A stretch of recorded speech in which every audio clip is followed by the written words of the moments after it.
Hello, theme park fans, and welcome to episode 74 of the E-Ticket Report. My name is Chris Wakefield, and I am joined by my co-hosts, Tommy Hawkins. Good evening, afternoon, whatever it is for wherever you are. And Ryan Barr. Howdy.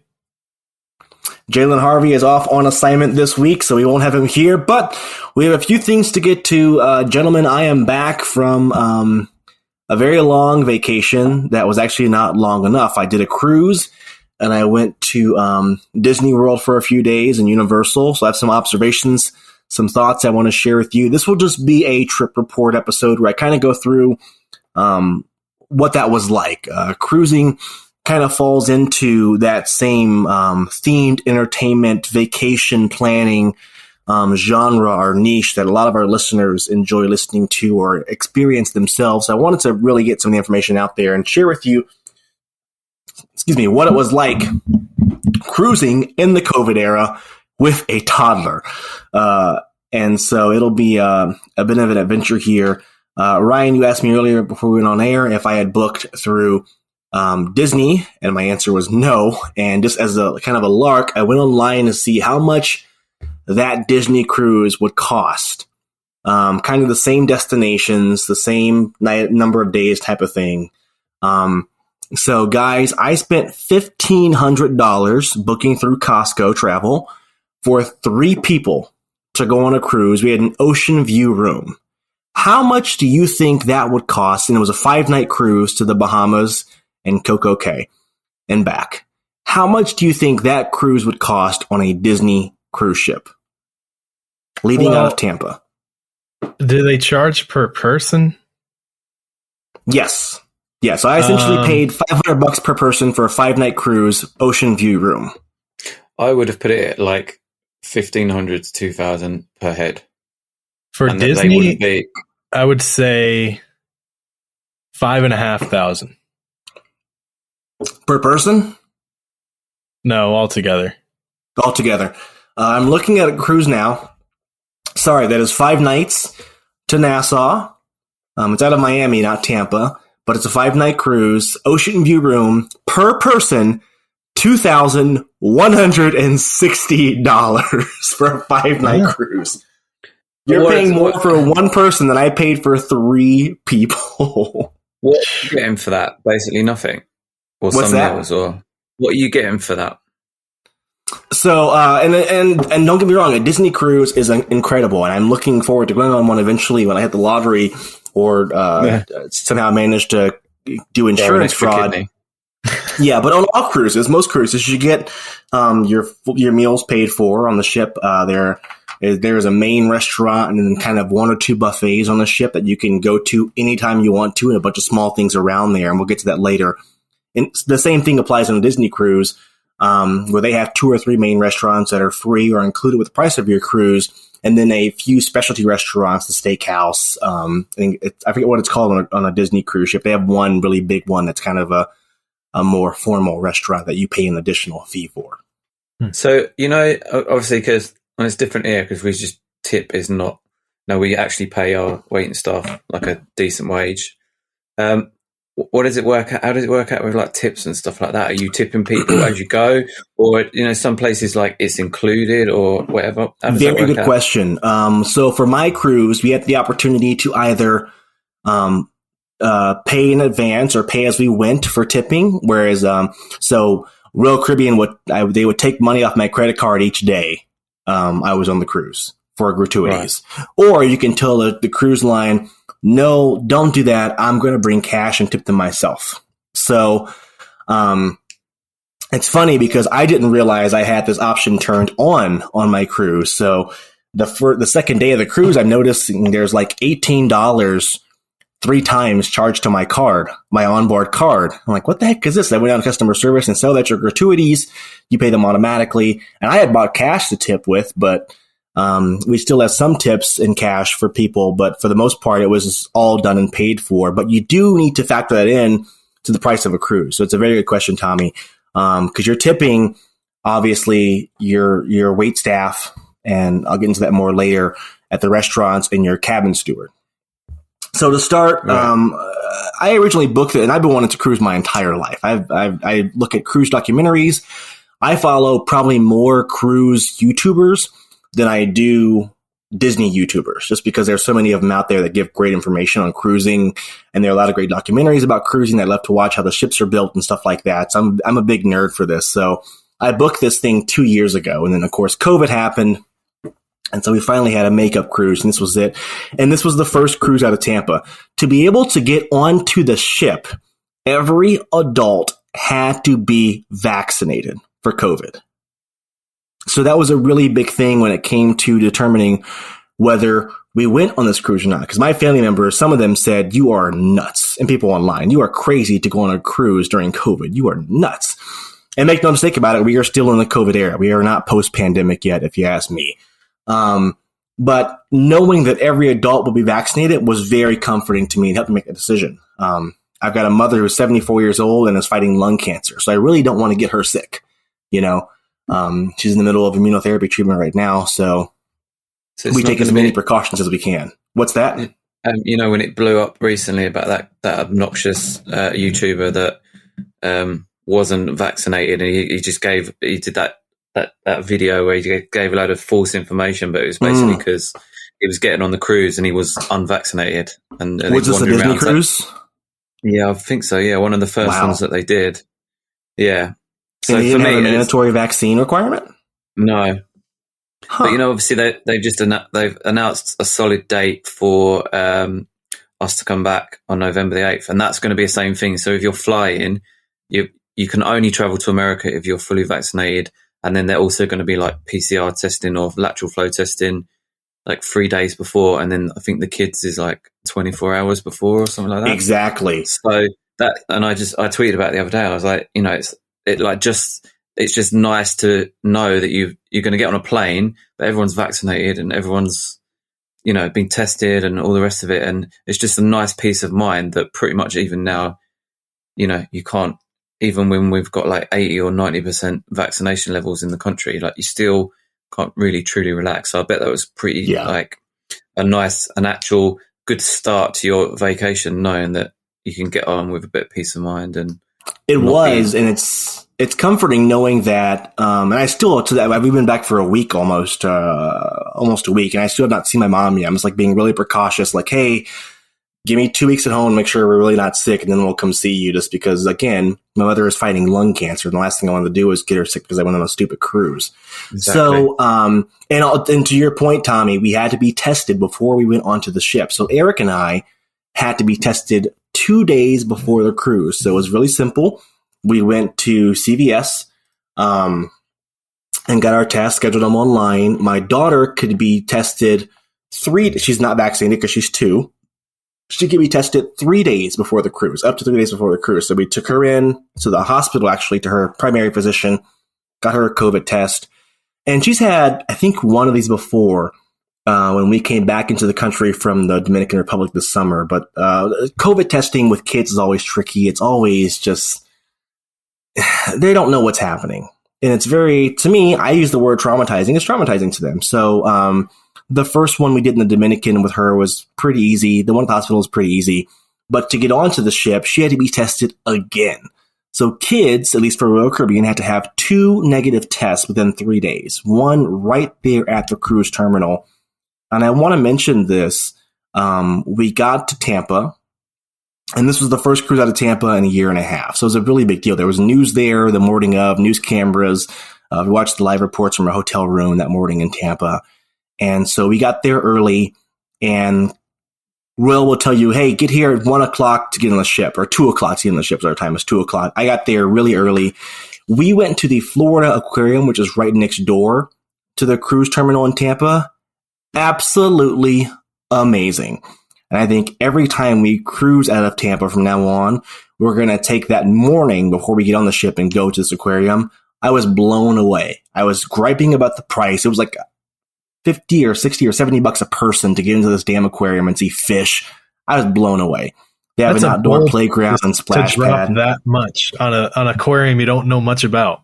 Yeah. But again, I've got a 2-year-old who is about to go away for, 6 days. And this is a very stressful situation for us. And we had to leave our hotel by a certain time in the morning of the cruise. So I got to do something with her. Right.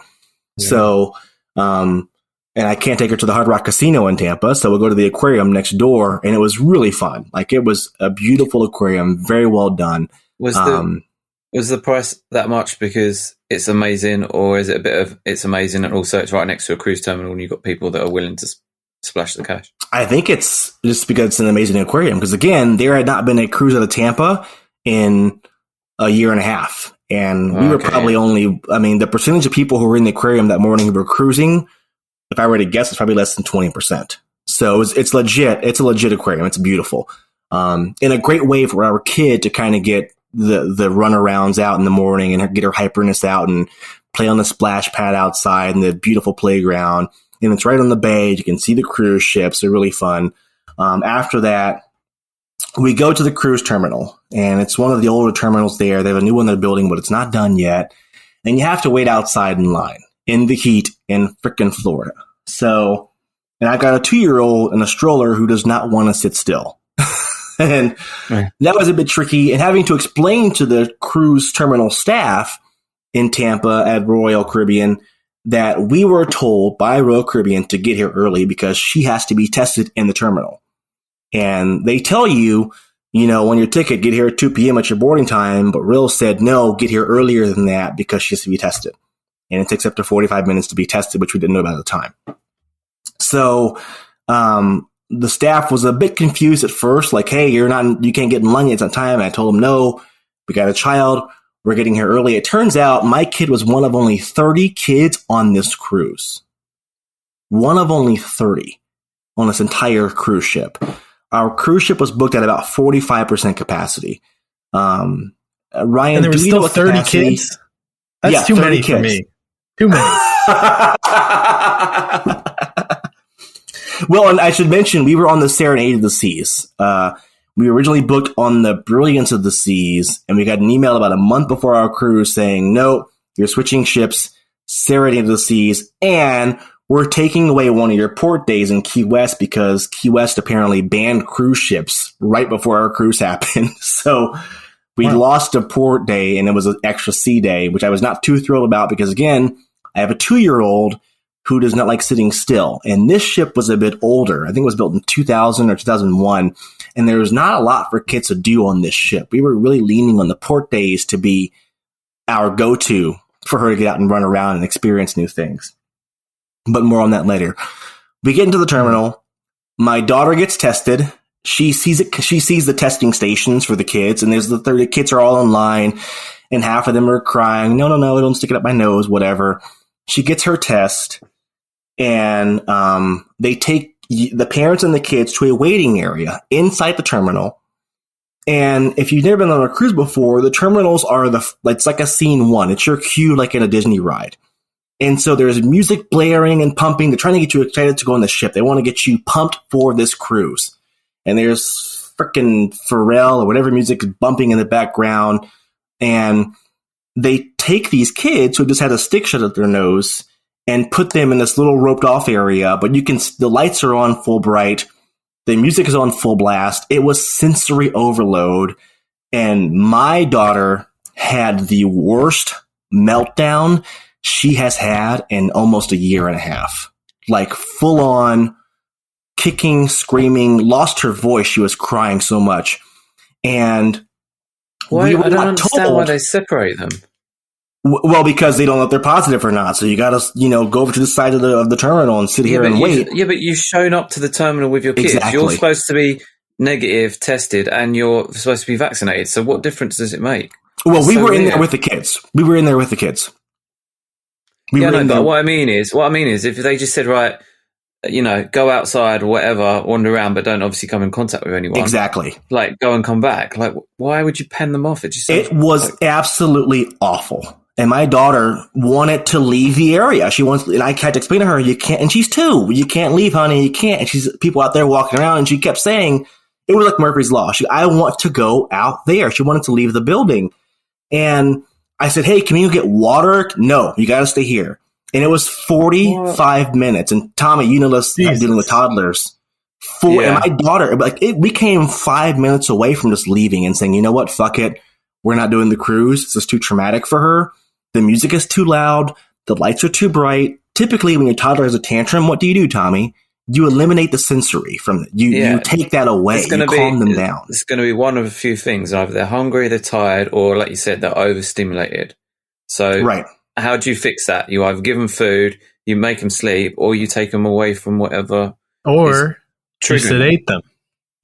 Yeah, and by this point, she's not taking any medication. She's like, and we had brought her melatonin and the Benadryl, but it takes so long to kick in. It was going to be a moot point by then. It was just awful planning. Like, whoever planned this does not have a toddler or a kid with autism, or an adult with autism. It was the exact wrong thing to do after they had been through this, for them, traumatic experience of having a COVID test. They did not like it. They're in a new place.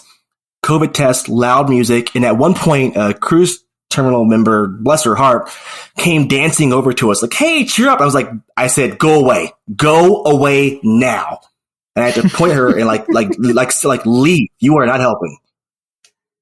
And I felt bad afterwards, but you are adding more stimulus to the situation.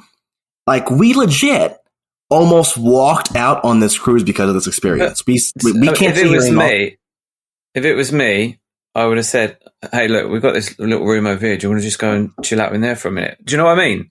Yeah. Like, have the expectation that maybe, just maybe, like that, it's all too much. And especially, like you said, for any ASD kids, it will be too much. It'll be way too much. So surely they've got to accommodate that kind of scenario where that someone might just need to just be taken away from the chaos just for a little while. Yeah, and we didn't know about this. We didn't know it was going to be. We thought, because adults who needed a COVID test who didn't get one before were being tested outside. So I thought, we'll get a test and we'll go outside and hang out and mill around the parking lot, whatever. No. And had we known about this, it would have changed a lot of things for us. We would have maybe brought more, because we tried toys, we tried snacks. And Tommy, again, they just go, nope, not taking it. And we couldn't even get water. Can I go out and get water for her? No, you can't leave. My poor kid, she cried herself to sleep. And it's the worst feeling in the world as a parent. Like, I'm doing this for a freaking cruise. I feel terrible. And so right when we were about to leave and say, you know what, we're just going home, they called her name, said, her test is negative. You can go on the ship now. And as we were boarding the ship, one of the employees who I think I had yelled at had said, well, try and have fun on your cruise. Try and have some fun. And I want to say, lady, you obviously don't have a 2-year-old. I will. Thank you. I will enjoy my 5-night cruise. I will. If you're staying here, you're staying right here, right? Okay, good. And again, their job in the terminal is to hype you up and get you excited, but this was not the time for that. No, not at all. But what I was going to say was, like I said, as far as I know, don't quote me on this, but I'm pretty sure the entry requirements into the US for kids under the age of 12, I think what we're vaccinating at the moment, is one COVID test 24 hours before. Right. So the fact that I get it, I get that they want to be cautious because the kids aren't vaccinated, but surely one COVID test within 24 hours will suffice for a child being on board and be covered. Do you know what I mean? Yeah, exactly. It seems excessive that you would put, if you, I totally get an adult, you'd want to do that for an adult, right? Make you do 2 tests, because for us, it's it's no, it's not really any drama, is it? It's irritating, but it's not going to traumatize you. So it just seems a bit overkill from my. And even the instructions we got before the cruise were very confusing, because we were like, wait, just to have 2 tests? And one thing I recommend you do, if you do book a cruise, go to Facebook or Meta and put in the name of your ship and the dates you're leaving. And there is a Facebook group there. Almost always. That are people who are on your cruise with you, sharing ideas and tips and hints and, oh my God, hey, we're meeting up at 5:00 at this bar to celebrate, yada, yada, yada. And so I went to the group and said, hey, am I reading this letter right? And even the group was like, that sounds weird. 2 tests in 3 days? That's kind of weird, huh? Yeah, so there will be a Facebook group. If you put in the dates and the time of your cruise, of people who are on the cruise with you, and they'll share tips and hints and different things like that. And you can join that Facebook group. And I went to this group and said, hey, am I reading this right? 2 tests in 1 day doesn't sound right. And even they were like, this is not very clear instructions. It was a bit confusing. So anyways, but do that. Join that Facebook group for your cruise before you get on the boat. Really helpful. We get on our cruise. My daughter has cried herself to sleep, and we sail away. But one of the coolest moments was we were in the cabin. We had an ocean view room. It was bigger than I expected, actually. And we're putting our daughter down in the bed. We're unpacking our bags, and you look up out the window, and what do you see?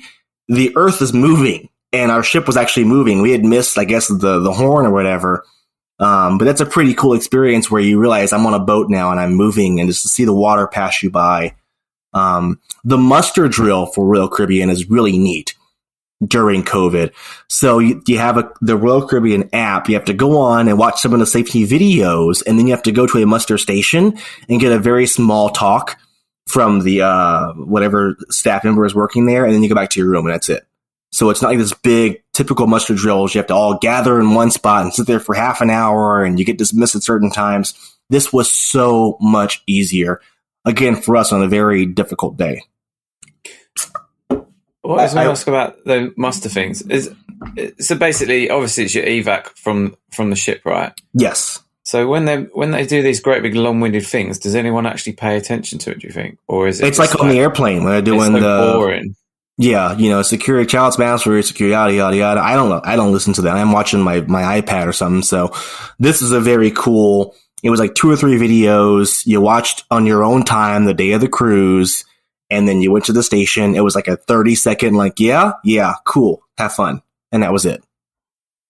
That's really all you need. Like, that's all. Yeah. It's like any kind of fire drill. Like, okay, right, find your exit. That's how you get out. And get out. That's all you need to know. Like, yeah. None of the like waffly going on and on and on. I didn't know, again, not having booked a cruise before, I booked us in the floor above the theater. So there were some louder nights, apparently. And it was very cool, though, because the stairway next to our room was the crew member only stairway. And we could hear the musicians and the singers down below us in the stairway warming up. So you could, like, one night you'd hear a saxophone, and one night you hear the singer. Oh, nice. That was kind of a cool thing. I would sit by and listen to them each I'd be night. going crazy. It wasn't too loud. Like, you'd hear some thumping once in a while, but nothing like a college dorm or like your loud neighbors. Yeah. So now I want to go to food, the dining portion, the biggest portion, and the biggest reason I wanted to go on a cruise to begin with is to eat my face off. We had a pretty difficult experience over the summer in the Dominican Republic at our resort, the Real Palma, I'll name them, the Real Palma Dominican Republic in Punta Cana. The food there was absolutely terrible. Like dog shit. It was inedible. And English food then, yeah? No, I love British food, so I would have preferred that.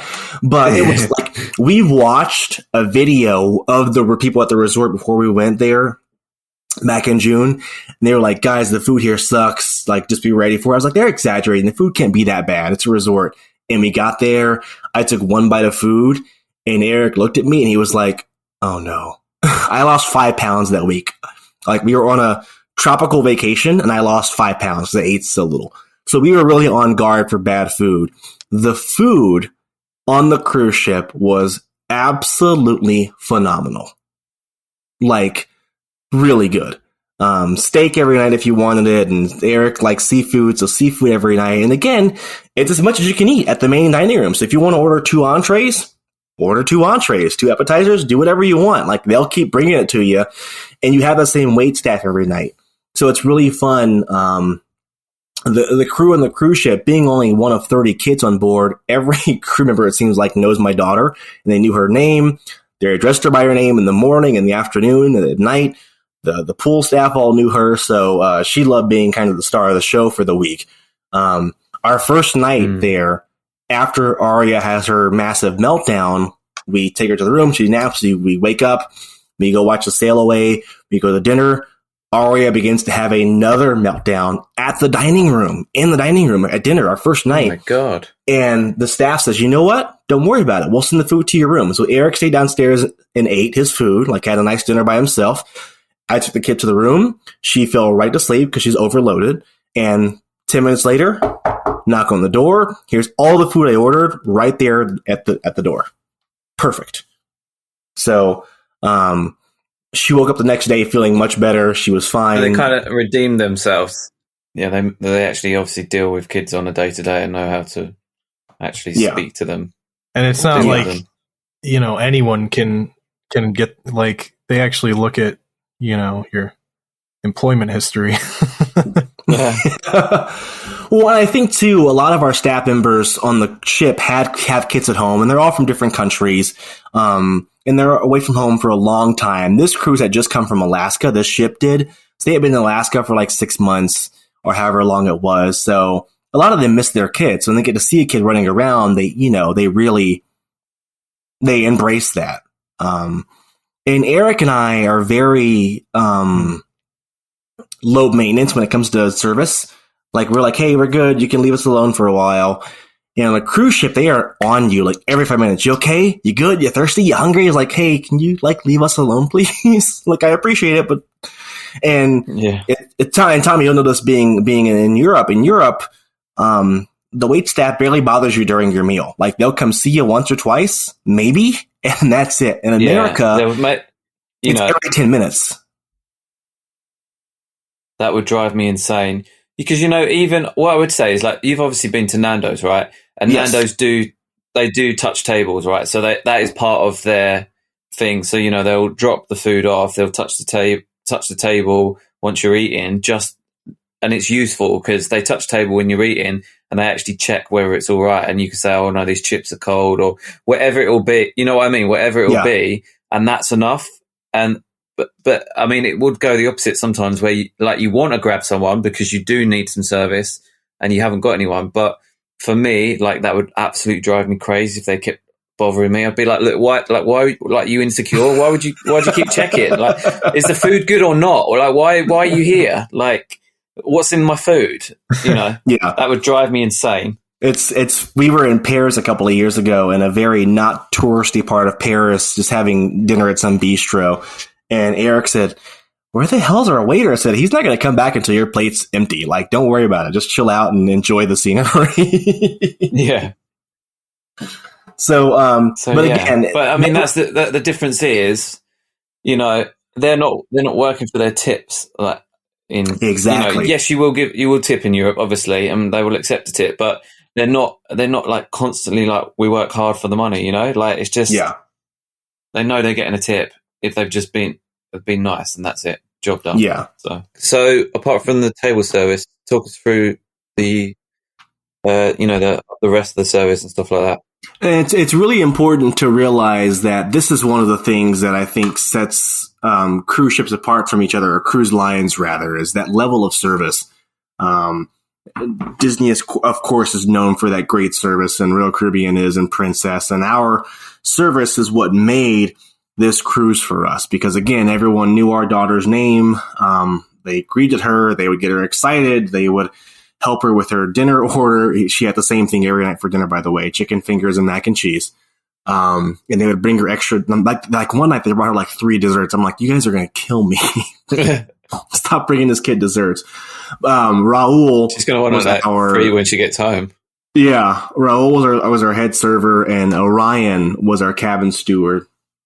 Just amazing. It really set things apart for us and really went over the top for us of what we expected out of our trip. So that was really good. And again, you know me, I'm cheap, and it's not a gimmick. It's a real thing. So we booked no extra dining, no internet package, no excursions, no extra activities that cost more money, no drink packages, nothing. I'm paying the price for the cruise ship.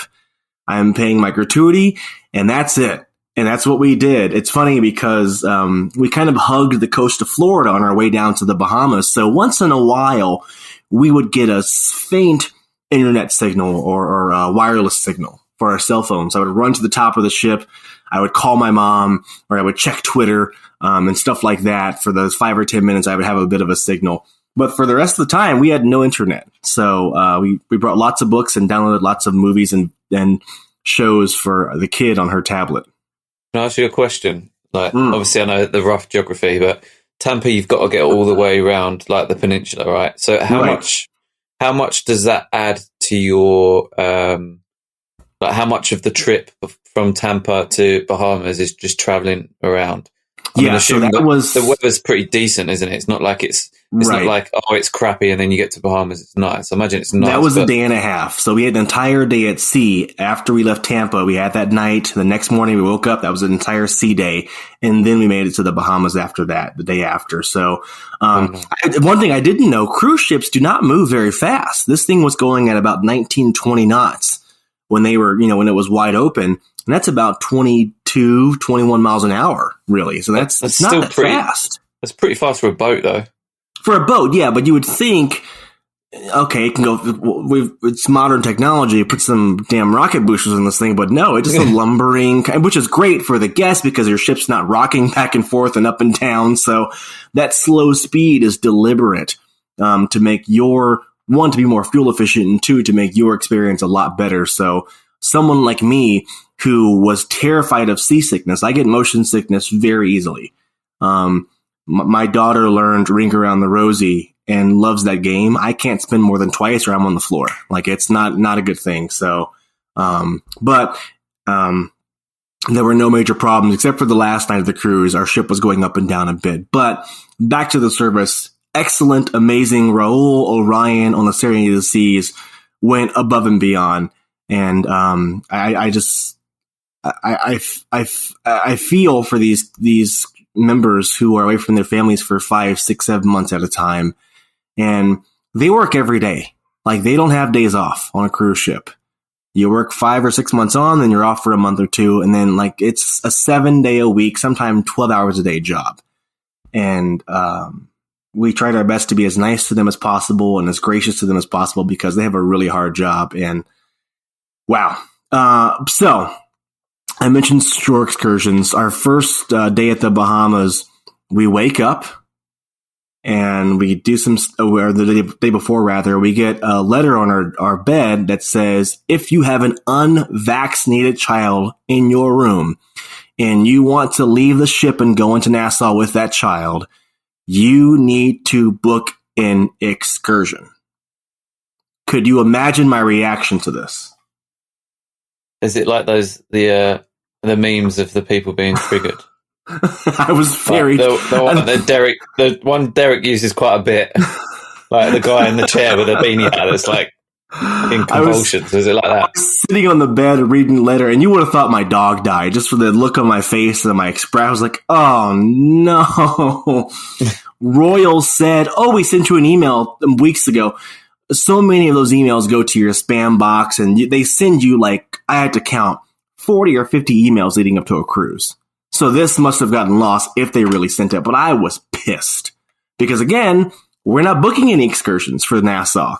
You can walk everywhere, and I can whip my phone out if I want the history tidbits. But okay, I go to the desk. They explain to me what the rules are. I grumble. They go, you can stay on the boat with her, or you can book an excursion. And of course, I said, what's the cheapest excursion you have? Give me the cheapest one. Well, we've got a guided tour of the port in Nassau. It's a 20-minute guided tour. That's it. That's all we've got. And it'll cost you $50 each. It was $50 a person. It was a bus ride, a 4 or 5 hour bus ride around Nassau. It turned out to be really cool. We went to a bourbon factory, which the kid loved. We went to a cigar factory. The kid loved that too. She loves bourbon. We went to a cigar shop. So 3 or 4 stops around. A great way to see Nassau. For Aria. Just absolutely everything she wants to do, right? But I was not happy. I was. But again, it turned out to be very, very a decent excursion. And we didn't have to pay for her because she's so young. It was just Eric and I who had to pay. So it was $100 out of pocket. I was not happy. And then after we leave our excursion is finished, I wasn't sure because the bus drops you back off at the port. And I thought, well, can I take her and run around Nassau with her, or do I have to put her like right back on the ship? You know, I could leave the ship whenever I wanted to, but if she got off that ship, she had to have an excursion booked. So we actually took her back to the ship. We kind of fell into a rhythm of taking her back to the room every 2 hours to rest. And whether she napped or not, just get back in the room into a neutral space where it's quiet, where she can control everything around her. She can make the noise if she wants to or not. And that was a really good flow we worked ourselves into in between meals and pool time. Was every 2 to 2.5 hours, especially on those sea days, we'll go back to the room, hit the reset button, put on our swim clothes, stuff like that. So it was a really good flow we worked ourselves into. So, question about the excursions thing. Is that just the rules for that particular, but for Bahamas in terms of everybody? What was it? Did they explain the reasons why? It sounded like it was a Nassau thing. And I know Nassau had just changed some cruise regulations recently. So it sounded like it was Nassau, the Bahamas, that kind of came up with that rule. So where is the country? Because there was, I know Jack, DSNY Newscast, he's British, and obviously he's travelled to America because I think he's got a partner in America. So he's done the whole via that area into America route, which is fair play to him. Like, if I could afford to do that, I would have done that too. But is that, am I thinking of Bahamas or Barbados or what? There was one country I know that we could go to. Is it because they've literally, every island's got their own different, or every country's got different, or are they collectively working off the same, like for cruises, are they working from the same rules or what? I would, and I'm not sure, but I would think the Bahamas, every island, it's a set of islands, are on the same type of rules because, and the Bahamas are just beautiful between Nassau and Freeport and Sandy Point. I mean, it's just the most amazing people, the most gorgeous weather. It's sickening how beautiful it is down there. So I would think with the Bahamas, they're ruled, I believe, someone's going to email me, by a parliament. They have a prime minister.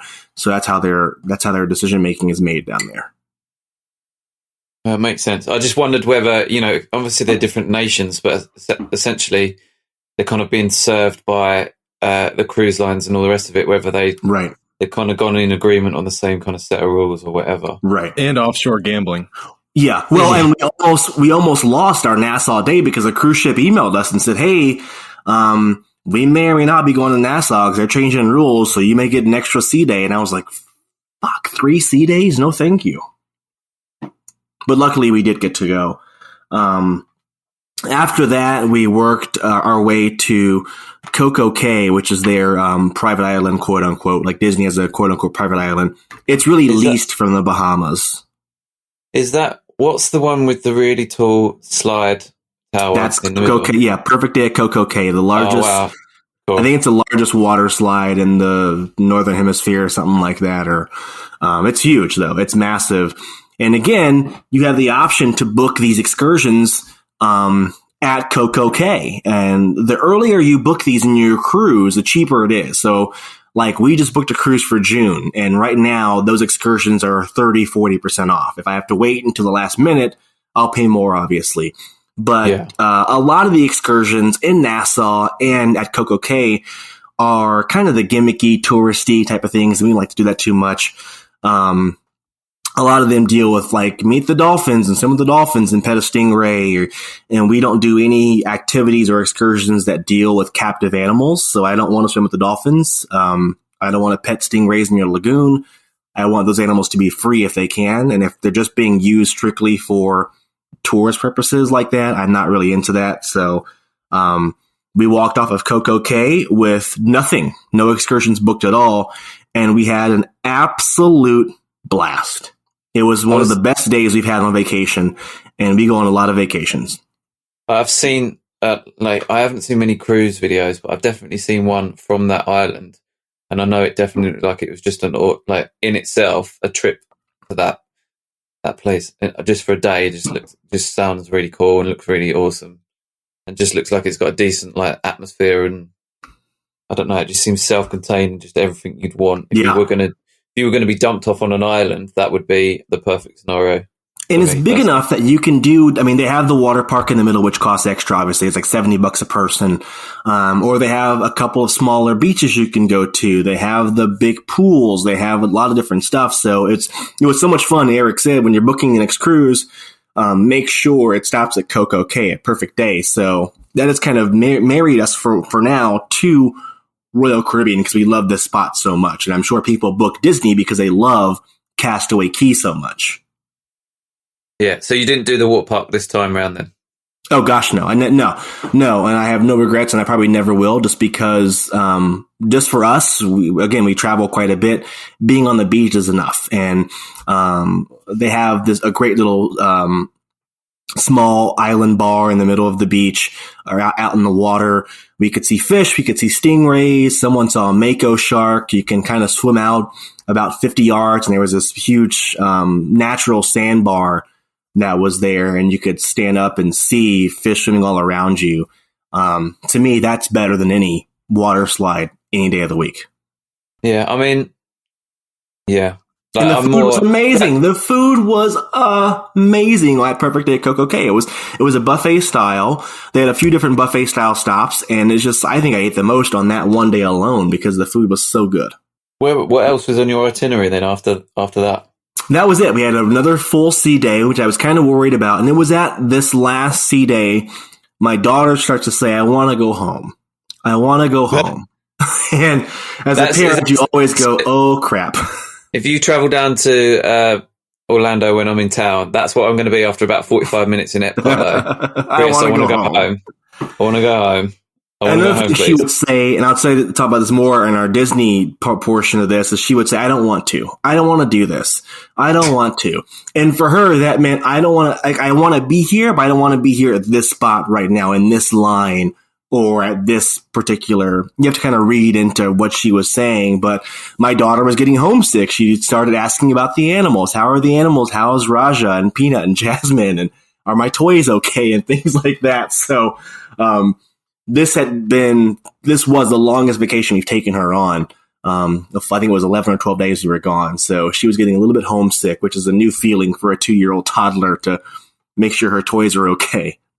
So was you able to, obviously not when you was cruising, but was you able to like video call the sitter if your neighbours hadn't shot her, or just to see the pets and stuff like that? That's a great question. So I was connected to the Royal Caribbean Wi-Fi. I did not pay for the package, but you can connect to the Wi-Fi to use their app, which is very useful. It's got the ship map on there, the cruise planner every day, your cruise compass every day, the map, the restaurant menus, everything is on that app. So you could use that.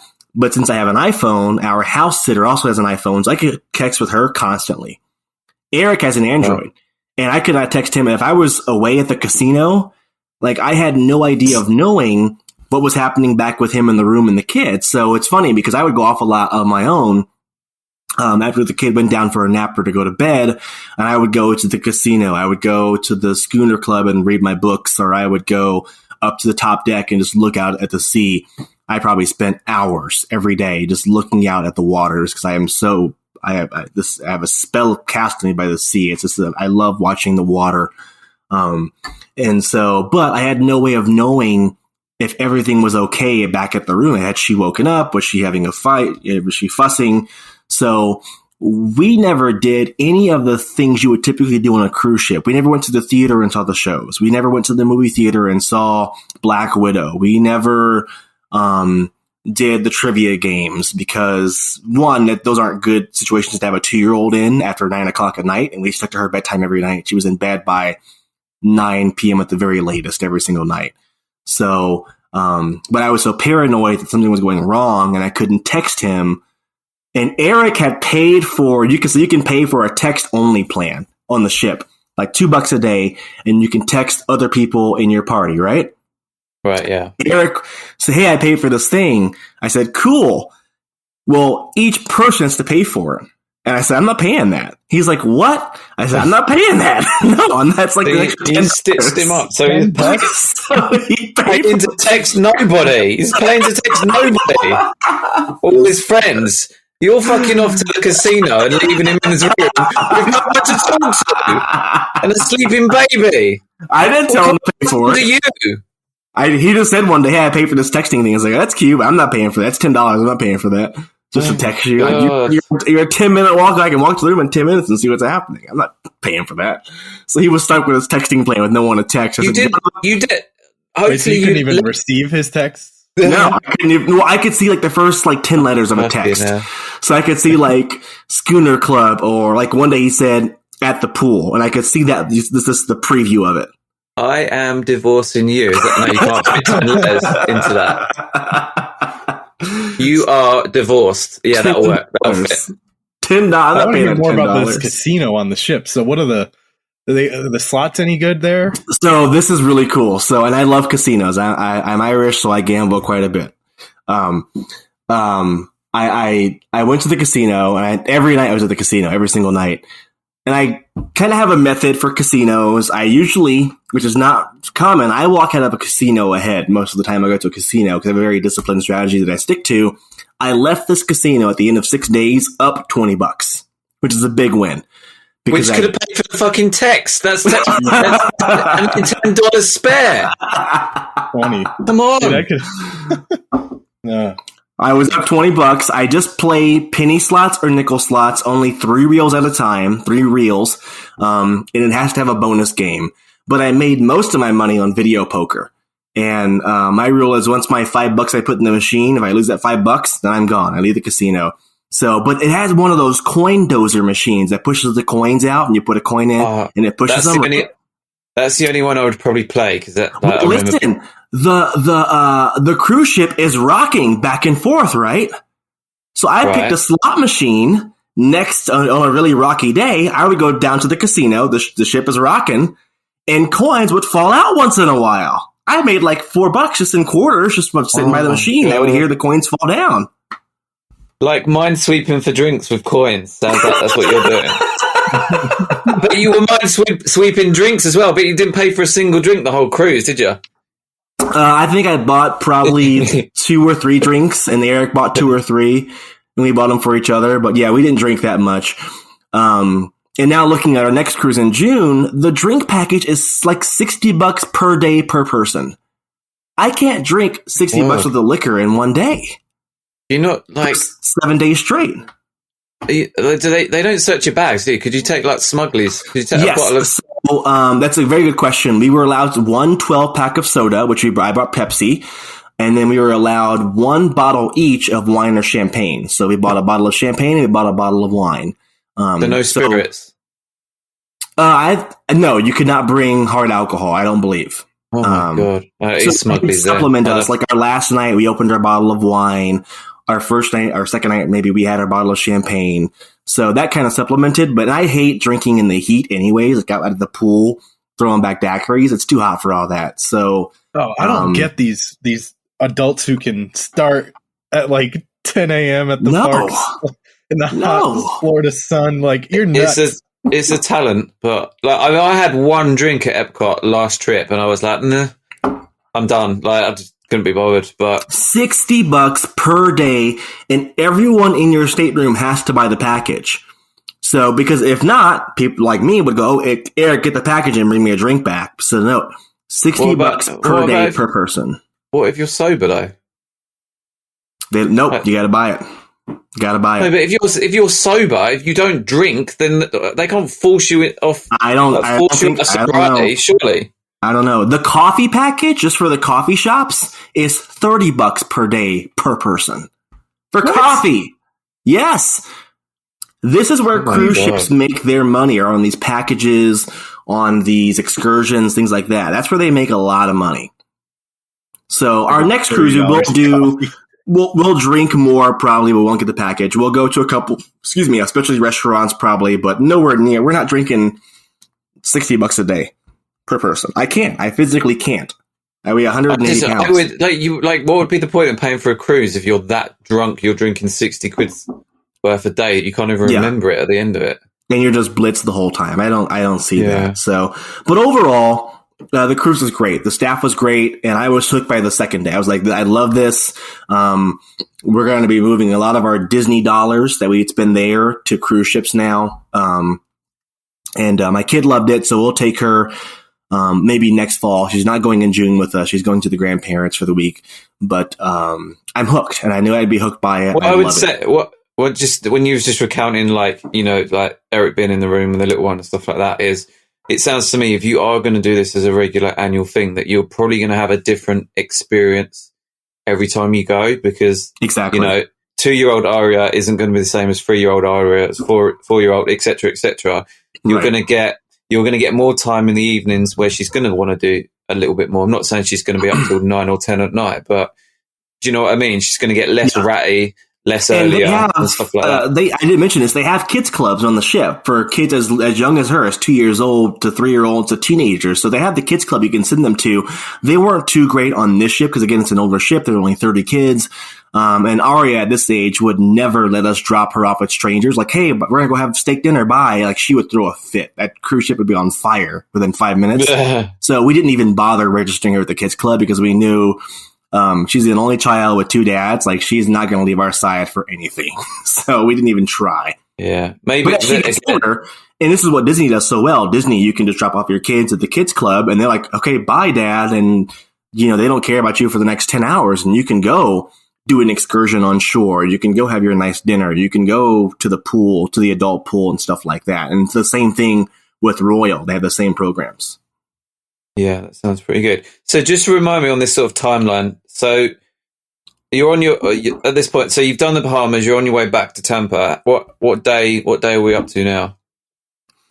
I think it's our fifth day, our fifth night was that last night. And again, our ship was so small and a bit older, so we had kind of done everything we wanted to do. Aria spent, I think, like $15 in the arcade.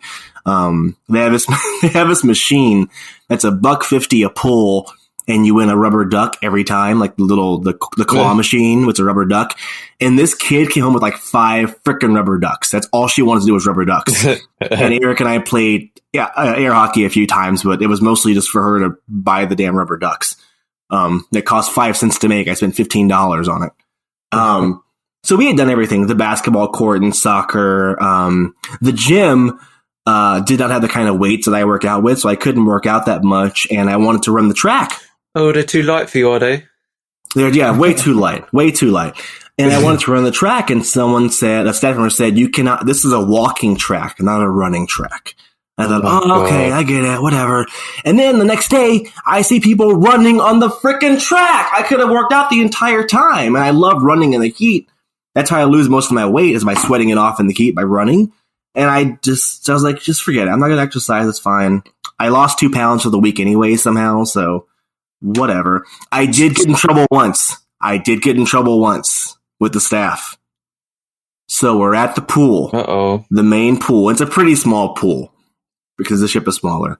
And we're playing with Aria in and out, and I'm dragging her around the pool and whatnot. First of all, they made her wear a life vest in the pool, which I do not like. We've paid money to have our kid take swimming lessons to learn to swim. And Tommy, you would know this. Kids can't swim well or learn to swim with life jackets on. That's a very terrible way to teach your kid to swim. Like I know you have lifeguards. Yes, I can see. They both have lifeguards too. That's whack. Right? Yeah, I was going to say I can see both sides of it. I can see if it was, you know, like a hotel pool, unsupervised pool. Absolutely, stick a life jacket on a kid, because you know. Especially when people are on vacation, they switch off. They don't even, like the pool I work at, they don't supervise their kids. Like, do you know what I mean? So in vacation mode, so I get that. And at the end of the day, the lifeguard has got to watch the whole entire pool. And I don't know how many, well, at most, how many would be in the pool at any one time, do you reckon? It was maybe 25 at most. Well, you know, that's pretty reasonable. But I mean, if they want to be super cautious, but yeah, and they were. I can't understand it, but at the same time, like, I'd rather they be like that than be reckless and like have no lifeguards and just leave you to your own devices. And I protested for like, hey, she has swim classes. This will not help her development with swimming. Actually, it's going to hurt it. And they were like, no, she's got to wear it fine. On the private island, she didn't have to. In the ocean or in the pool there, we left her bare, and she swims just fine, like most kids do. But so that was the thing. But we were playing with Aria in the pool.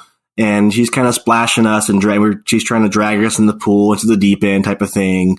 And at one point we get up to leave the pool, right? And I stand on the edge of the pool. I'm climbing out, shoulders, knees. I climb out. Suddenly, the water turns blue. It's brown. Yeah. And Aria is standing in front of me at the edge of the pool, and she pokes me in the chest to push me in, right? So I do a back bump. I go, whoa! And backsplash into the pool. The lifeguard did not like that at all. He said, no, don't do that.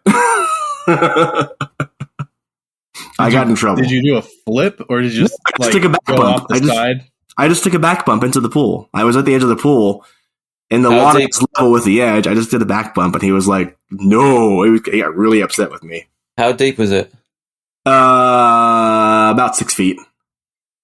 Maybe it's just been a bit. But Royal made a commitment years ago to have lifeguards everywhere on even their kiddie splash pool. It was like literally a foot and a half deep. There was a full-time lifeguard there watching everything. So, I completely get it. I completely get it, because there was about a year or so ago, there was this video dropped of, it's probably like a Florida hotel pool or something like that, not very deep. And the kid was about 3 in one of those rubber, one of the sit-in rubber rings, like we don't do those. No, they're dangerous. So basically, what happened is the kid was in that. The parents weren't watching the kid. I mean, the pool wasn't especially deep, but the kid's flipped over, and obviously the kid's top heavy. So yeah, like I think it was like a 6 or 7-year-old sibling. Like dived in and pulled him out, and then some cop or ex-cop, off-duty cop came and done CPR or something like that. But yeah, accidents can happen. It doesn't have to be very deep. So to me, that's really quite reassuring that they would commit to that. We lifeguard. I work at where I work, Chris. Yeah, an international venue, so we're going to be extra cautious. But we lifeguard a 3-foot deep pool. We lifeguard a 4-foot deep pool, as well as the 9 and the 16-foot deep pools. It makes sense, and it's kind of reassuring. If I was a parent, I would be more reassured by that than For those of you with young kids, one, get them swimming lessons at your YMCA. They're very affordable for swimming lessons. Chris and his wife and their new kid, and Tim and your kid, just do those swim lessons. They're so important. And again, us vacationing so much and at the beach so much, we don't play with the life vest or the arm floaties or the rubber ducky, those. We don't do any of that. When you're in the sea or in a pool, it's just you and like a ball toy or something like that. But anything that floats is very dangerous and is not going to help your kid learn to swim. So if they do accidentally fall in, they can get themselves up and out. We were at a resort a few months ago with the grandparents, and Aria fell into the pool. And Grandma goes, oh my gosh. And I said, no, wait, watch. And Aria came up, and she could paddle herself up and get her head above water. So it's really important to get those lessons in. Yeah, that's really good. Yeah. So, who's going to... We get off our ship. Diving lesson first? What's that? I said, who's coming to a diving lesson first? Aria, I was going to with you 2 years ago when I hurt my shoulder. Well, get a move on, because... Eric and I were. I've coached 4-year-olds, and Aria's not that far off. By the time you get your wallet out and pay for another trip to London, she'll be old enough to come. You're saying you can teach her, but you can't teach me. Well, yeah. Well, at least I know she'll show up.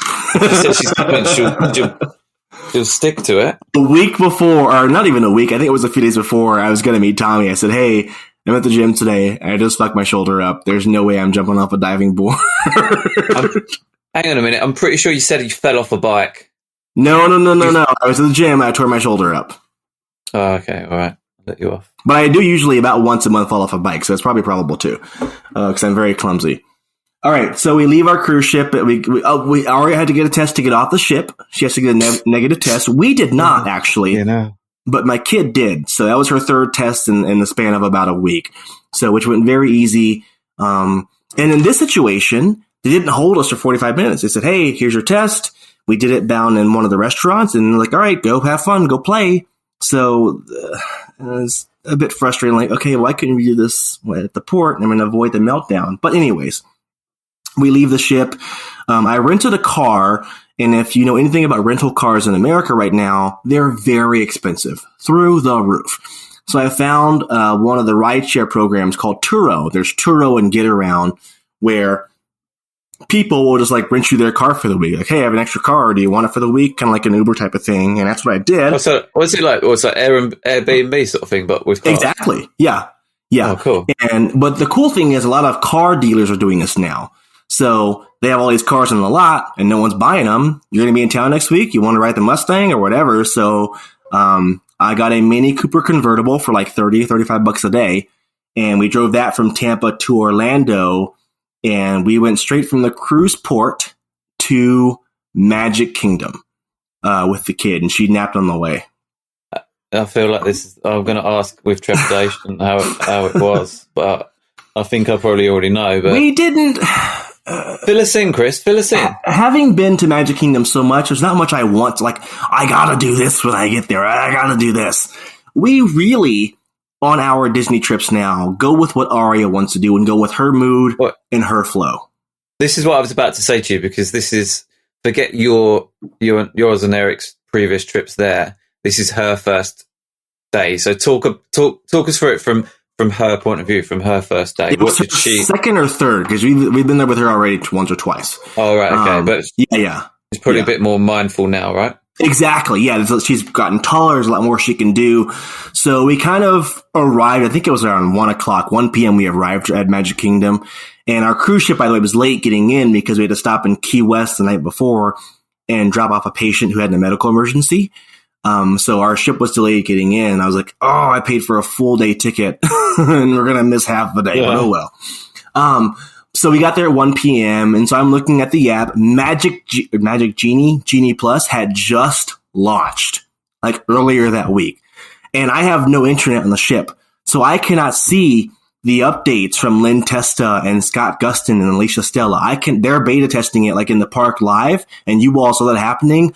I couldn't see shit. So I land in Tampa, and it's like boom, boom, boom, boom, tweet, tweet, tweet, tweet. Here's how it works. Here's this, here's that. And I was like trying to catch up as I'm walking to get the rental car. Even like it was a mad dash. So I did not use Genie at all. On the way into the park, on the monorail, I was putting in my preferences. Like, yeah, I want to do this and that. And I was like, I know it's going to throw BS back at me, and it did. These massive gaps in my day. Like, hey, go ride Buzz Lightyear at 1:30. Next thing was 5:30, Country Bear Jamboree. I was like, what am I going to do for 4 hours? But I linked you to that thing, but I didn't really fully understand it myself. That was it Len or someone had tweeted, or Touring Plans had tweeted about it's some weird thing where you have to cancel. What was it? You had to like cancel something, and then you had to like uncheck your preferences or something like that, or tell it you didn't want to do that, even though you did. It was a weird. So we just went with the flow. Again, we've been there enough. We've been there a lot. And the parks are not at 100% capacity. It was not a very busy day. And I think one of you told me it was like a 3 or a 4 on the crowd calendar that day I went. Yeah. But it felt so crowded because there's so little to do there. There's less to do at these parks. So they feel crowded. And I've been watching Twitter this last week and everyone's saying, why are the parks so crowded? They're not. There's just nothing to do. So everyone's in line for Mickey and Minnie, or everyone's in line for Space Mountain. And that's the problem. But our day at Magic Kingdom was pretty relaxing. We would just ask Aria, what do you want to do? I think the first thing we did was Winnie the Pooh. We did half an hour's up for Pooh, and then we had lunch, I think, and then we go do Dumbo. And it was literally just like, hey, honey, what do you want to do? Because I'm not in a rush to get to Big Thunder Mountain. I don't think we did that many e-tickets even. If the wait was more than Cosmic Rays, the place I've been eating lunch there for 10 years now. The busiest restaurant in the world. And they have mobile order. So I put I can't do spinning rides, again, motion sickness. So Eric always takes her on Alice in Wonderland teacups. And while they do that, I order the lunch and I'll go pick up lunch. So by the time they get off, I have lunch on the tray, like boom, right here. Here's your food. But Disney has switched over from chicken nuggets, which were actually pretty good years ago. Like there were some good chicken nuggets, to chicken tenders. And these dry ass, overcooked, cold chicken fingers suck ass. They are terrible. The only place Wait, I'm when going to did they get. switch from chicken nuggets? I don't know. They had like the chicken 8 tenders piece now. or whatever. Yeah, they were awesome. They were juicy. They were good. They were bite-sized. My kid could hold them. These chicken fingers suck. I hate them. And they have the new chicken finger or chicken club at Starbucks on Main Street. And, trying to compete with Publix. Chicken nuggets in it. No, it's chicken. No, it's the dry ass chicken fingers. It's the dry ass chicken fingers, not the nuggets. The nuggets are good. These chicken fingers suck. They're shingada. So are they chicken tenders like Chicken Guy, or are they like the chicken goujon kind of overcooked, reconstituted? They're dried. They're like turds. They're hard. They're hard to the touch. They're cold. They're not juicy at all. They're stringy. You bite into them, all the strings come out. It's just, it's not good. Do better. But it's good enough for a kid who's like had a long day, and you throw her the French fries and she's good. And we just milled around the park. We did Pirates, and we'd go do Dumbo and stuff like that. And we go look at Tron, and I would laugh. So we didn't even get to do Hall of Presidents. There's a lot we didn't do because we left by, I think, 8 p.m. Because, again, I have a 2-year-old who's got a very strict bedtime of 9 p.m., 9:30. So no fireworks for us, no projections, none of that stuff. Ain't happening. Because just the crush of people alone at the end of the fireworks is awful. It's just miserable. And you gotta wait for 2 or 3 ferry boats or 5 or 6 monorails. It's awful. This is the thing where I would say that's considerate parenting, because as an adult, you're taking the hit on not being able to see the projection show. Like Aria's none the wiser. She don't give a shit because she doesn't know there's a fireworks show. So you're being the responsible parents that goes, we know our kids' limits. So it's like 8 o'clock. We need to get the fuck out of here.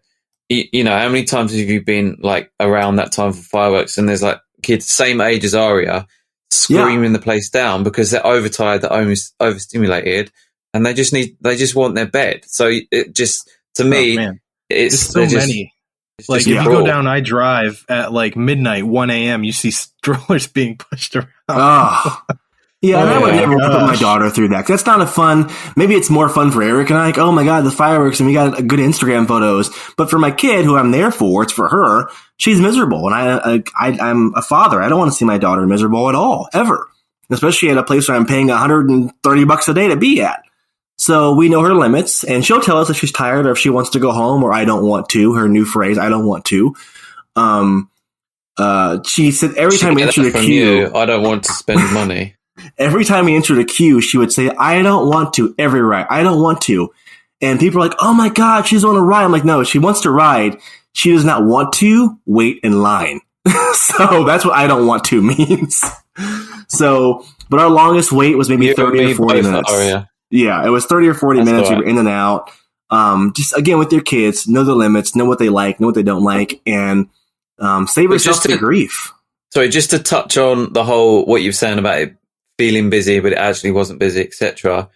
From a sort of a kid's perspective, is I'm pretty sure Matt P says that the comeback index is only about 75%. So they're still not pushing the button on everything until international guests are back. So the kind of things that possibly you might have done with her, like, I don't know, the meet and greets and stuff. I don't know whether she's probably not that bothered about everything, but certain things, like, or other, you know, similar families, similar age kids and stuff like that. That stuff just still not back, is it? Like, no, it's those big things, the people eaters, the theater shows, the meet and greets that eat a lot of people at once. It's those, the railroad. Those things are not back. But we did. Railroad.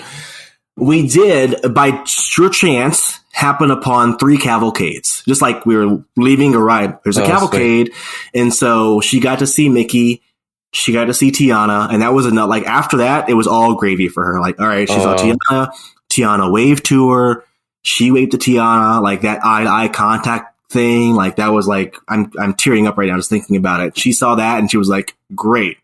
Let's go. Golden Corral, here we come. I get that. Because, like, you know, I'm not big into the whole princesses thing, but even I'd like to see Tiana. Even though I know it's not Tiana, I'm still like, you know, days made better by that. So it's funny. A 2 or 3 year old. when we were in Nassau, we were at one of the markets on our tour I was forced to pay for. And this beautiful Bohemian woman was doing a photo shoot. This Bohemian with this beautiful black hair. She was doing a photo shoot in the marketplace, right? Like for Instagram or whatever. And I quipped like, "Oh, it's Tiana." And Aria was like, "Oh, Tiana." And she thought for the 20 minutes that girl was there, this model, beautiful, beautiful lady, this was Tiana to her. Just the long, the black hair. And so she's waving Aria and talking to her and smiling. And she thought Tiana was in the Bahamas. And she starts to cry when the model like, "Bye, Tiana. Bye. I'll miss you." I was like, oh my God. If you ever want to make her happy, it's Moana and Tiana. Those two, she will do anything for those two. So I really hope she's still into Tiana when they finally build the new Tiana ride. Yeah, she will. That would just be incredible. Yeah. So we leave Magic Kingdom. We go to Golden Corral. Yes, we do. The best. If you've never been to a Golden Corral in Orlando, you don't understand how good they are. It's not like your Golden Corral back home in Columbus, Ohio, or Poughkeepsie or Kansas. These are the Golden Corrals on a different level. And kids under 3 eat free at the Golden Corral. So wait, which one did you go to? That you were under 3 though, Chris?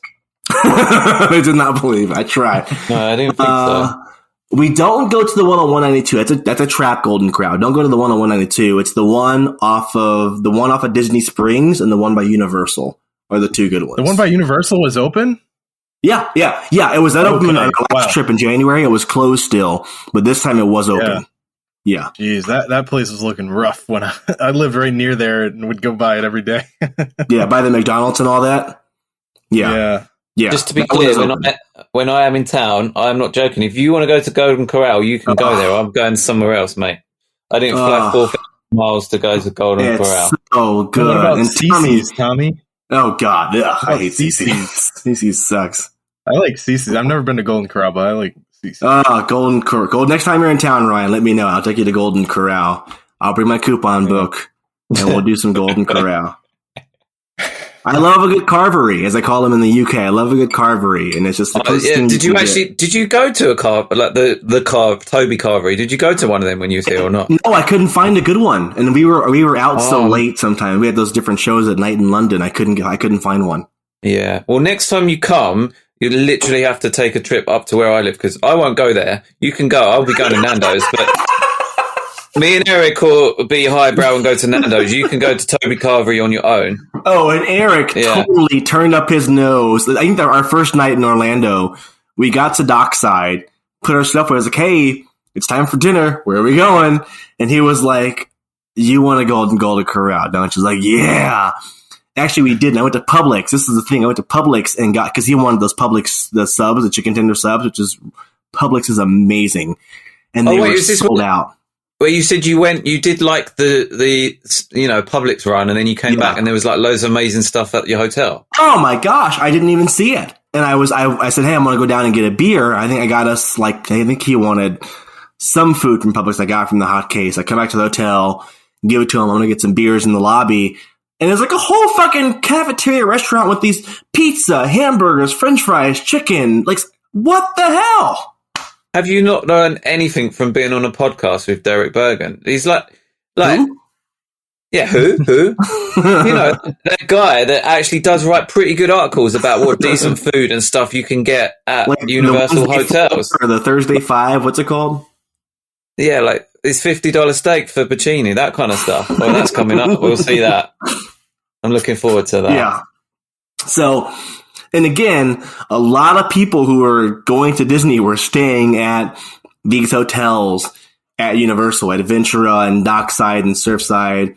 And we stayed at Surfside earlier this year, so we wanted to do Dockside this time. So big rooms, great views, great service, half or more of the price of a Disney hotel. And get yourself a car. It's like a 25-minute car ride to Disney property. It's awesome. Expand your horizons some. Save yourself some money. You have to deal with the buses. The buses are the worst part of staying at a Disney hotel. Crowded buses. They're not good. And again, it's not about being like, Universal is better. It's about, do you want 3 vacations a year or 1? And it's like legit. That's what it's about. Do you want to spend all that money for 1 vacation a year or break it up and you can have 3 vacations a year? So, the next day we did do Hollywood Studios. I did not get a boarding pass, and then I did get a boarding group. I tried really hard, but I couldn't make it work. We eventually did. Boarding groups are long gone. That's the joke, Ryan. That's the joke. Okay. I've got this mental image of you wandering around going, excuse me, is that a cell tower? Or is that a light? Is that a street lamp or a cell tower? I can't tell. I haven't got my glasses on. Because I'm trying to get a boarding group for Rise, and it doesn't matter where I stand, I can't get one. The wait time for Rise was mostly like 90 minutes all day. And again, our kid, at Disney, you can't wait in line with your kid. So it's got to be a kid swap thing. And Eric and I had both done Rise already, so we weren't willing to wait that long for it. I think finally we bit the bullet and he waited like 60 minutes and I took her to Toy Story Land and we did, she wanted to ride ass like 3 times in a row and stuff like that. So, but again, that's sorry. That's right. You damn straight. That's it. Sorry, just channeling Jalen for a minute there. That's a park where it's not crowded, but there's other things to do. You really feel it because there's nothing to do. And even at like 40% capacity, it feels really, really crowded at Hollywood Studios. Yeah. So the wait times were huge. Desperately. And I think Beauty and the Beast is back. We did the Baby Rave, the Disney Junior thing. And again, my kid always loves that. She did it in California last year, 2 years ago, and loved it. So that's like a must for us now, is stop being at Disney Junior live on stage, because she will throw a fit if we don't do that. It kind of sounds like you're about a month too early for what stuff's going to be back when you know, do you know what I mean? Like, yeah. If you'd gone in a month's time, pretty much all that kind of stuff that would have really helped, like made the day a bit more full. And again, there's not much for kids to do in Hollywood Studios outside of Toy Story Land. She's not tall enough for Slinky Dog, and the wait for Toy Story Mania was like 45 minutes. She's not going to wait in that line for 45 minutes or an hour. So we did a few things. Went to downtown Disney Springs. And had Earl a sandwich, of course, and Eric did some shopping, and she did some shop. She took a nap. That's what it was. So she fell asleep at Hollywood Studios. I said, we pull the trigger. Here we go. Disney Springs. She can nap. We can shop and eat. And that's exactly what we did. When she woke up, we were already in the car going back to Hollywood Studios to finish her day because we didn't do a park hopper that day. So we were done with Hollywood Studios by like 5 or 6 p.m. We realized, all right, done everything. Kid's getting tired. Let's go call it a day. Standard. But I guess you would have probably... Oh, what time's Fantasmic? If that was running, would you have gone to that if it wasn't too late? Or is that super late? Probably not. It's late, but I love Fantasmic. I'm a big mark for Fantasmic, but with her being there, I probably wouldn't. She would have liked it, right? Because it's got she would have liked everything in it. But she would have hated having to sit still in that amphitheater for an hour or 45 minutes leading up to the show. Like that would have that's the problem. Is like she would love Harmonious or Enchantment. She would love the fireworks, but it's the waiting in that one spot and sitting there. And my daughter has what I call a sunset time or a half-life of her bedtime is 9 or 9:30. If she blows past that, she's up until 1 a.m. So, you only got so much of that chemical balance to play with when your body's making you sleepy. And I'm the same way. Last night I was up till 4 a.m. because I blew past my bedtime. I was like, oh my God, I was cleaning and stuff and I was up. So, and the last thing I want to do is be up with a toddler in a theme park environment until 1 a.m. or 2 a.m. when we're rope dropping a park the next day. So, again, just listen to your kids. Look at the parks are going to be there for you guys. Like, don't put your kids through these grueling. Ryan, we've been there on 24-hour days before together, and these kids. No, I never went on a 20. Did I? I don't think I ever went to a 24-hour. Yeah, we did a pajama party one year. Yes, you did. Yes, you did. No, I wasn't there. No, you were there. No, I never went to a 24-hour. It was you and Brandon. It was you and Brandon. It wasn't me. Okay. Anyways, I have Brandon on video. Like, why are these kids awake at 3 a.m? Don't put your kids through that. Just don't do that, guys. It's a dick move. Come on. Anyways, we leave Golden Corral. You know the drill. Our next day is Universal Orlando, but it's interesting to see how the consumer now interacts with these parks at Disney and Universal. We saw so many Instagram models, influencers who were like in the parking lot, getting their outfits on and putting the ears on. You have that pair of ears with their photographer, and give me that pair of ears and this pair of ears. And they would go in, take photos, and leave. Like, that's like their job now, or they think it's their job, their career is to go to a Disney park, snap some photos, and leave. And it's like, I don't want to judge it too much, but it's kind of like, okay. And it's kind of like what we talked about last time with Universal Halloween Horror Nights being Coachella. It's like people just go there to be seen. It's like, are you here for the houses, or are you here to like take your photos for Instagram? I guess that's cool. Okay. We also saw plenty of streamers, live streamers, plenty of, smash that like button guys, neck beards to their cameras.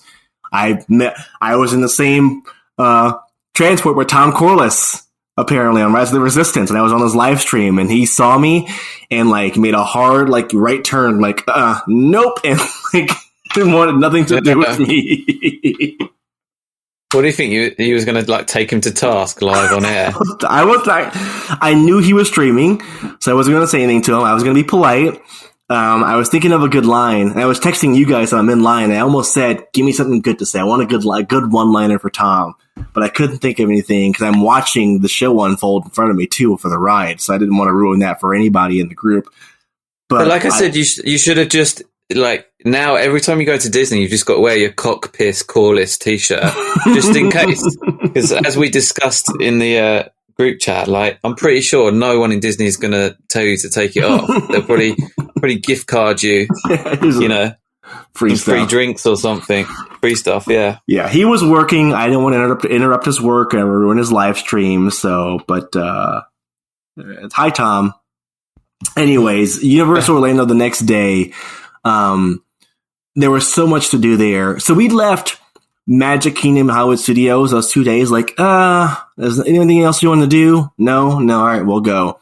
We left Universal. Like, we didn't get to this. We didn't get to this. We were there past sundown. We were there all day at Universal, and they were closing, I think, at 6 or 7 for Halloween Horror Nights too. So we were one of the last groups to be pushed out of the park as they were setting up for Halloween Horror Nights.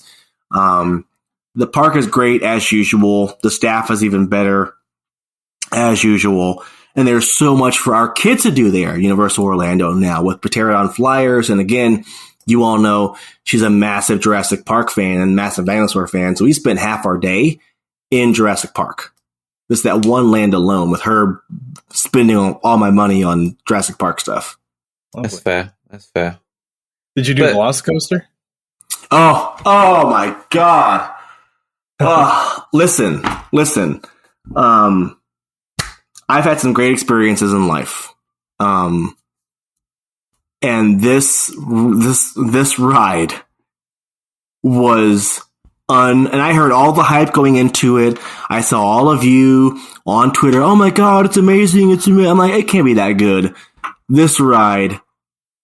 Oh my God. Like, I had like several like holy shit moments on the ride. Like, I can't put it into words. It was life changing. Yeah, dude. I was like, that was my opinion too. Like, oh, it's just another coaster, kind of. Yeah. And then after you ride it, it's like everything everyone says about this is true. Oh, 100%. It's like, and again, we're so jaded. Ryan, you and I are so jaded because we've done so much in the theme park world. It's like, we're just like, yeah, okay. This was, I was in the second to last row. I got more airtime on this ride than any other ride in Orlando, period. I got so much air. I was euphoric afterwards. Yeah. That's not even a touch. Fall out on that. Yes. On the Mosasaurus roll. Seat. Yeah. Oh my gosh. I was out of my seat. I was literally levitating on this ride. They did an amazing job. And the theming alone is amazing. The theming is great. and the child swap room, which Universal has and Disney does not, which is a huge detriment to Disney. Because my daughter, loving Jurassic Park, could experience the queue with us. She could see Blue and Delta and them in their cages in the queue, and she could see the raptors and see them moving around. That's great for her because now they're real. These characters she watches in the movies and on Camp Cretaceous are now right there in front of her, and she can see them. So I love that Universal lets us experience the queues with our kids. She does not like Kong, by the lockers? We didn't do it because we had the stroller. Oh, the child swap. No. Yeah. So we just brought a bag in through child swap and put other stuff in the stroller outside. So, but I understood the lockers, the gimmick of the 2-sided lockers, though. Yeah, it's pretty cool. But that's right, Tommy. When you get there, make time to ride. We rope dropped the park. We did Diagon Alley first because they were open first. Took the train over and waited probably half an hour for Velocicoaster. Oh, sickening. Yeah, well, the thing is, this is where it's because I think I've got a 15 or 16 day trip, and the way the tickets work out, and I'm ending my trip at Universal, I'm going to have to wait a whole day from I land on one day, I'm going to have to wait a full 36, 48 hours before I can ride it, and it's just going to be the absolute worst. It's just knowing I'm so close. Yeah. And then having to wait because of the tickets. Otherwise, the ticket would run out before the end of my trip. So that's probably going to be the worst. But I know it will be like Hagrid's. Hagrid's was the same. What you've just described is exactly how I felt going into Hagrid's. All the hype, everyone was hyping it up. And you were like, oh, surely it can't be, like you said, being slightly cynical about rides and stuff like that. Surely it can't be as good as everyone's saying. And then, I went on that ride and it was almost, I'm not religious, but it was like a religious experience in terms of holy fuck, what have I just done? That was... It's beyond a roller coaster. It's more than a roller coaster. So much more. What I would say is from just what you've just sort of recounted from the difference between your experience at Disney and Universal is if we do get Alicia on the show and we have a more in-depth conversation about Epic Universe. But as I've said I said repeatedly on Twitter and I've probably said on the show, Universal is moving towards that direction where actually they will start taking some market share away from Disney. And I know you guys are a bit down on the How to Train Your Dragon and stuff like that. But what we've got coming down the line with Epic Universe, I think will fundamentally change the dynamic for a lot of families, a hell of a lot of families. Yeah. And I'm pretty sure that by the time Epic's open, Aria is going to know some of the Nintendo stuff and all that kind of stuff. And as from a kid's point of view, as much as you guys are oh, that's not for me, dragons, Vikings, stuff like that, kids are going to still love that. They might not even know the films, but they're still going to. That's part of having a kid in the theme park now is I find myself at Disney Junior live on stage, something I had not done in 10 years of going to the parks. Here I am dancing along with Dr. McStuffins because my kid wants to do it, or I'm riding Alien Swirling Saucers twice because she wants to do it, something I would never ride without her. So if you have a kid, it changes the way you experience a theme park.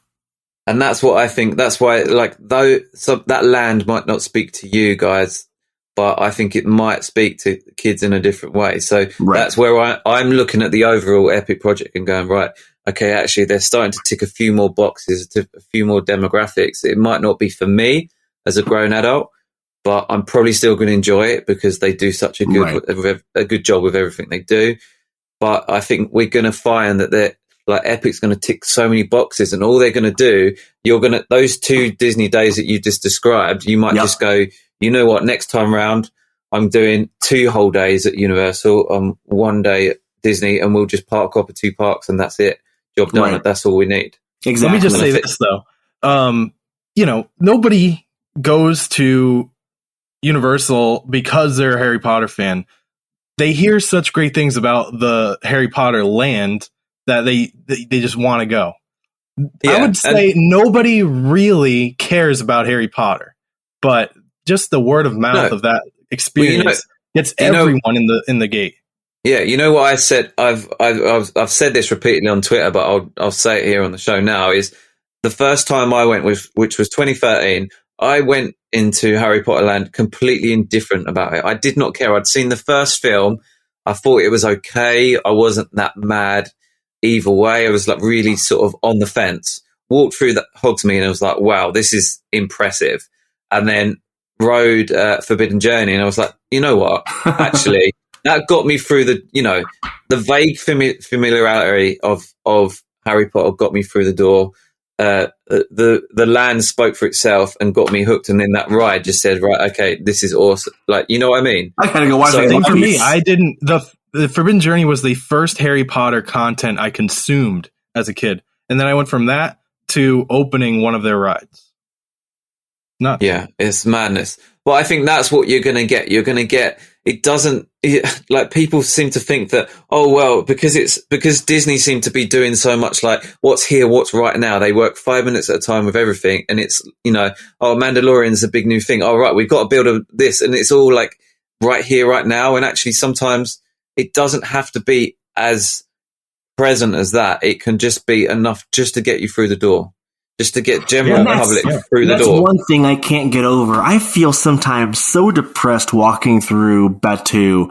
Just like, why did they do this? Like, I'm a huge Star Wars. I love Star Wars. Why did they do what? What do they do? Why? There's no kinetics. There's no sound. There's no music. There's no. This sucks. They're locked into the sequels. They're locked into the sequels timeline, which is the worst out of the whole trilogy, in my opinion. We spent a good 3 or 4 hours, I think, or 2 or 3 hours in Batuu, and we didn't see any characters walking around. It's just like this. Why did they choose this route for this? Could you imagine if Jurassic World was like, hey, we're going to Jurassic Park Land, but it won't be a T-Rex or an Indominus Rex or any of the dinosaurs you know. It's all these new dinosaurs on a whole different island you don't know about. It's like, what a wasted opportunity. People don't care. I don't care about canon that much that I need a specific timeline. I'd be well happy if I saw the Mandalorian walking around with a baby Yoda in his arm. Yeah, be great. I would not give a shit. Yeah. I don't care if I then go and get on a ride and it's fucking Kylo Ren. I honestly don't give a shit. I don't care. It's like the whole thing with Harmonious. I don't care that it's got some original story. I work in a job where I have to use my brain the whole fucking time. I don't get to switch off.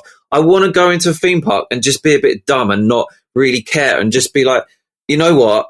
I just want to see a bunch of songs, or I just want to see something that I know, just something familiar, just a character. Yeah. That's all I need. That's all I need. The reason why they program Star Tours so that you start off in like the Battle of Coruscant and then end up on Hoth. Like, yeah, like I don't give a shit. I literally don't give a shit. I get off Star Tours and I'm like, that was amazing. I've got no idea I couldn't tell you what scene I'd seen and what film. All right, maybe some of the stuff, like the second of the modern trilogy when they was going across the thing with the salt plains and the red soil underneath. I was like, I remembered that, but apart from that, I didn't care. I just got off the ride and I was like, that was really fun. And that's all you need. When I was a local, if I got a bad combo on Star Tours, I would literally go home. That would ruin my whole day. I did get to ride Pterodon Flyers the first time ever. Wow, that thing was intense. And my daughter, my daughter is 2 years, like 2.5. She's 2.5 years old. And every ride we go on, she sits on our lap or next to us, like, right, like, oh, Dad's here. Like, she was like, Dumbo was like, oh, okay, we're high up. We get to the front of Pterodon Flyers, and there's this seat where she has to sit in the front by herself. And so I put her in the seat, and they're strapping her in, and she's like, Dad, where are you going? And I was like, I'm right behind you. That thing is fast. It's high up. It swings. My daughter almost shit herself on it. It's crazy. And that first brake run, first brake run you hit really halts you. I was expecting you to say, and Ariane no longer likes dinosaurs after that trip. Oh my god! I had a friend that worked there, and she rode it and had an e-stop. Oh no! Don't even say that. Her flyer literally swung like a pendulum. Like she almost hit the top of the track and then the other way. And it swung like that for quite a bit. It's scary. It is. My daughter would never terrifying. talk to me again. Jurassic Park River Adventure and Dr. Seuss, whatever that ride is, the dark ride, they need a lot of love. And it's bad. And I'm going to go ahead and say it. Pull the trigger on Jurassic World. Just do it. They mentioned the River Adventure in the Velocicoaster queue. The characters in universe in canon mention it. So just get rid of JP. I'm sorry. I love it. It's what I grew up on. Let's do Jurassic World. Flip it over. Put in that big ass Mosasaurus tank. Put in that beautiful Indominus Rex at the top of the ride. Let's do it, because River Adventure needs a lot of love. And I am one of the biggest, next to Michael Corelli, one of the biggest Jurassic fans you'll find out there. I am counting down the days to Jurassic World Evolution 2 here in a few days, being released. Oh, is it soon? Sorry. It's November. Amazing. I've lost count now. It's November 8th or 9th. It's next week, I think, actually. So, wow. Really? And I just bought the first one on Switch like 2 days ago. My kid and I are going to download it, and we play it all the time. I cannot wait for this game to come out. So I'm a big fan. I didn't even know they were coming out with a second. Oh, I follow the daily updates on the Twitter account. You know my anti-gaming stance that I've generally got, Ryan? Even I knew that. Come on. Call yourself a gamer. Even I knew that. To be fair, it's probably one of the two games that I would actually play, but yeah. Yeah, I call give these rights some love. I didn't even know about the Guardians of the Galaxy game until like 3 weeks ago.